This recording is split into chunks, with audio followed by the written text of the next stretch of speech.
சும்மா அமெரிக்கான்னு பில்டப் கொடுத்துட்டு இருந்த ஆப்பிள் இப்போ நம்ம ஊர்ல செம பிசி. என்னது ஐபோன் 17 ஃபோன் இனிமேல் மேட் இன் இந்தியா மட்டும்தானா? ஆமாங்க, இதுதான் ஆப்பிள் நிறுவனம் எடுத்த அதிரடி முடிவு. சீனாவுக்கு குட் பை சொல்லிவிட்டு டீம் குக் நம்ம பக்கம் திரும்பி இருக்கிறார்.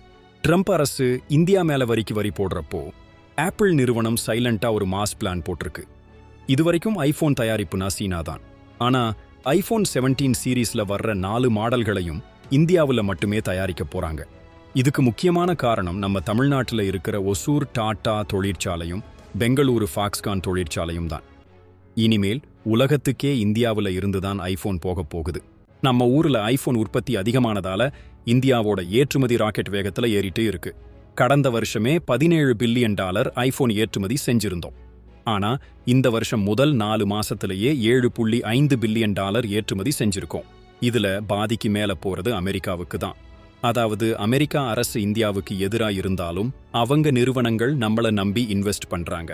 ட்ரம்ப் சொன்ன விமர்சனத்தை கூட மதிக்காம டீம் குக் இந்தியாவுக்கு சப்போர்ட் பண்றது இந்தியாவோட வளர்ச்சியை உலகமே பார்க்குதுன்னு அர்த்தம்.